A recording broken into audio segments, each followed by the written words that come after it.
you ever have one of those days where you swear you're going to be productive, but somehow you end up cleaning your apartment, organizing your folders, and making yourself a snack you didn't even want?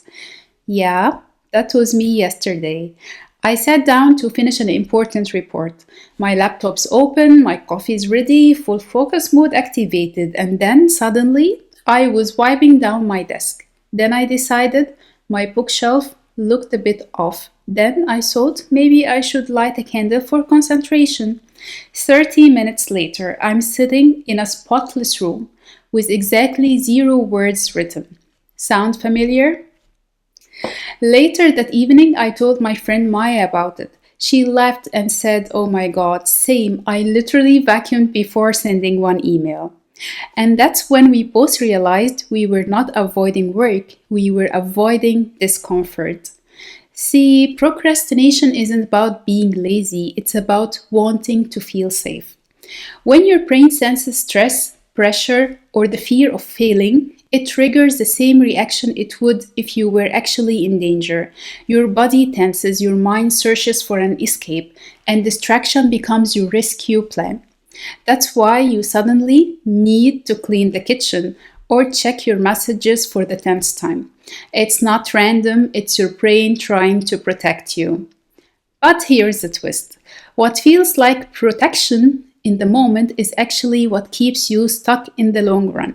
Because every time you avoid the uncomfortable thing, you teach your brain that avoidance equals relief. So the next time a similar task comes up, your brain hits the same escape button, but even faster. And here's what makes it even worse: the guilt. You know you're procrastinating, you feel bad about it, but that guilt, it just makes the discomfort bigger. So you avoid even more. It becomes this vicious cycle where you're stuck between knowing what you should do and feeling paralyzed to actually do it. I've seen this happen so many times with myself, with friends, with people who are insanely capable. The smarter and more ambitious you are, the more creative your brain gets at avoiding discomfort because you know exactly how to look busy without touching the real thing. You research the perfect productivity method. You'll watch videos about time management, you will buy a new planner, and all of that feels productive, yeah? But it's still avoidance. You're preparing to work instead of actually working. So, how do we break this loop? Let me tell you what actually worked for me and Maya. First, we made the task tiny, like really, really tiny. Instead of finish the report, mine was open the document. That's not write a paragraph, not even write a sentence, just open it. And weirdly, once I did, the pressure dropped. 10 minutes later, I was ready in the flow.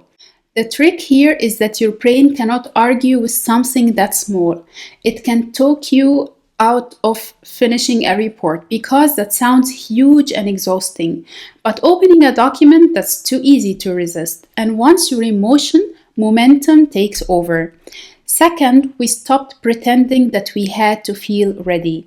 Here is the truth. Motivation doesn't come before action, it comes after you start.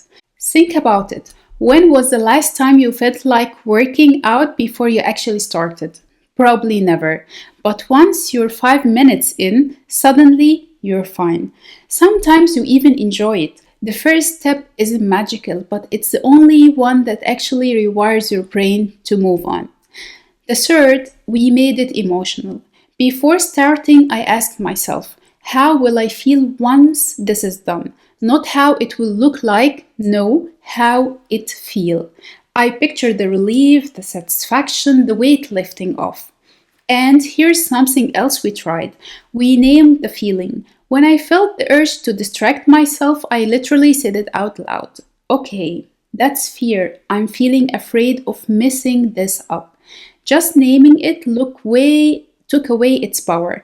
It stopped being this vague, overwhelming thing and became something I could recognize and work with. By the end of the week, the same task I'd been avoiding for days felt much lighter.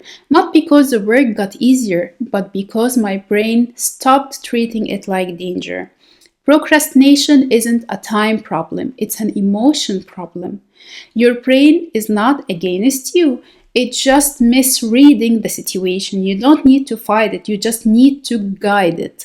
Treat it like a nervous friend who needs reassurance, not an enemy you need to conquer. So, next time you find yourself cleaning your fridge, rearranging your bins for no reason, just smile and say, "Okay, brain, I see what you're doing, but we are going to do that anyway."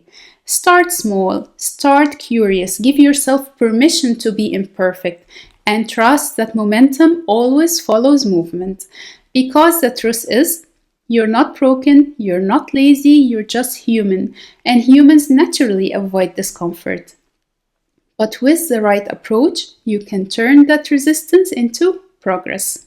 Thank you for watching and see you next video.